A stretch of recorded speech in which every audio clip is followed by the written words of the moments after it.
Françaises, Français, mes chers compatriotes, le 24 avril, vous m'avez renouvelé votre confiance en m'élisant président de la République. Vous l'avez fait sur le fondement d'un projet clair et en me donnant une légitimité claire. Les 12 et 19 juin dernier, vous avez voté pour vos députés et élire notre Assemblée nationale. Je veux ici féliciter les parlementaires ayant emporté vos suffrages et j'ai aussi une pensée pour les députés sortants battus. Je ne peux d'abord ignorer la forte abstention qui nous oblige tous à redonner davantage de sens à nos actions collectives, de lisibilité aux grands rendez-vous démocratiques. Voter est essentiel pour la vie de la nation, pour ses grands choix, et très clairement, ce n'est plus ressenti par tous. Je ne peux pas davantage ignorer les fractures, les divisions profondes qui traversent notre pays et se reflètent dans la composition de la nouvelle Assemblée. Elles expriment des inquiétudes, le sentiment d'avoir des vies bloquées, pas de perspective dans nombre de nos quartiers populaires, comme dans nos villages.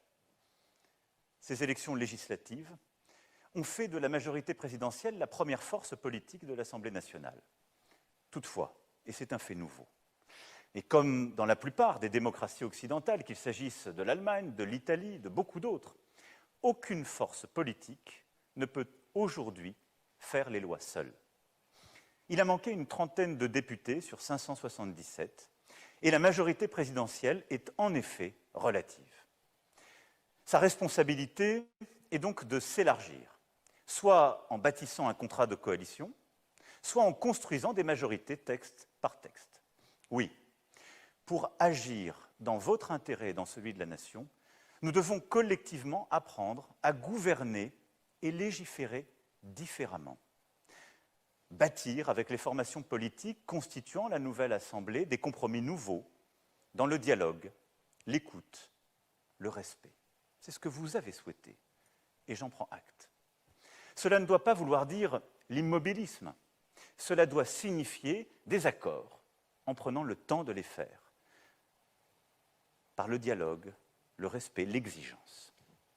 J'entends et suis décidé à prendre en charge la volonté de changement que le pays a clairement exprimée.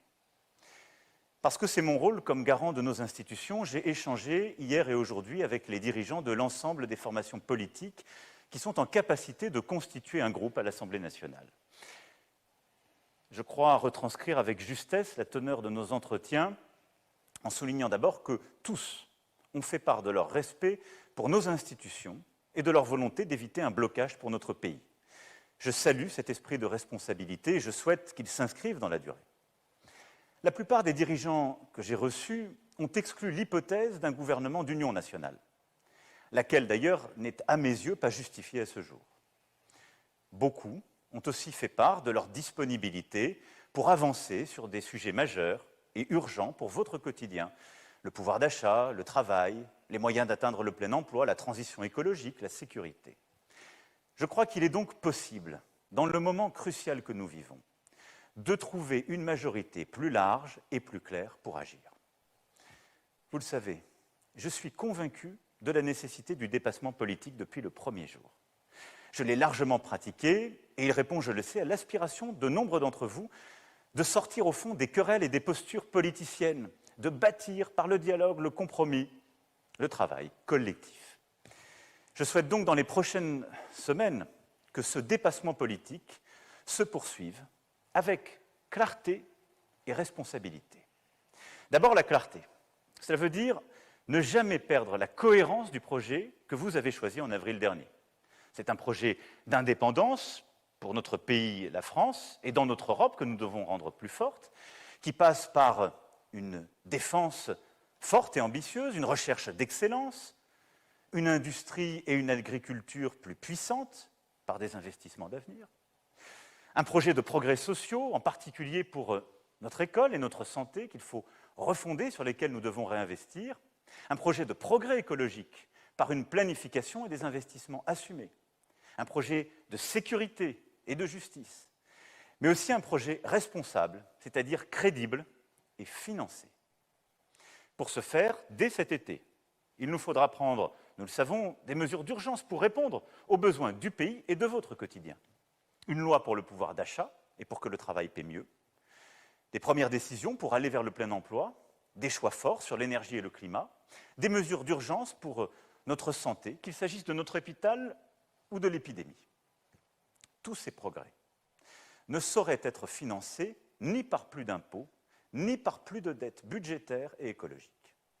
C'est pourquoi notre pays, plus que jamais, a besoin de réformes ambitieuses pour continuer de créer plus de richesses, plus de travail et innover davantage.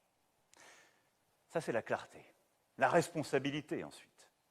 Il faudra bâtir, comme je l'expliquais, des compromis, des enrichissements, des amendements, mais le faire en toute transparence, à ciel ouvert, si je puis dire, dans une volonté d'union et d'action pour la nation qui concerne toutes les forces politiques, à commencer par la majorité présidentielle, mais toutes les autres, mais aussi les forces vives, les partenaires sociaux, les élus, les associations, nous tous.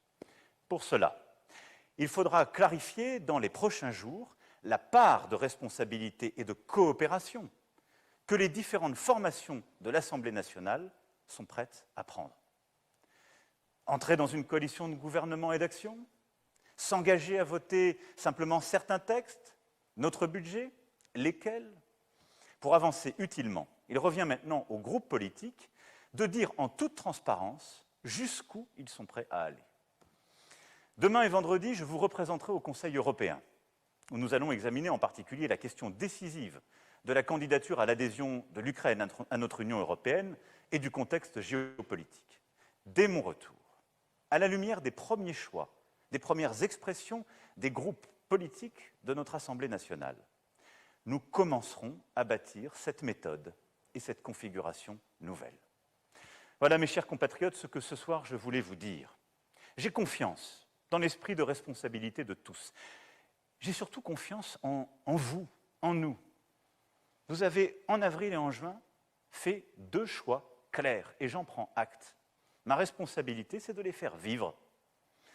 Et de les faire vivre à votre service pour que la France soit plus forte et que les réponses soient plus adaptées, construites différemment, mais plus adaptées aux défis de votre quotidien et du pays. Je n'aurai qu'une boussole, que nous avancions au service de l'intérêt général. Et j'ai confiance parce qu'ensemble, nous avons traversé tant de crises, tant de difficultés ces dernières années, que je sais que tous ensemble, nous trouverons le chemin de la réussite collective. Je vous remercie. Vive la République et vive la France.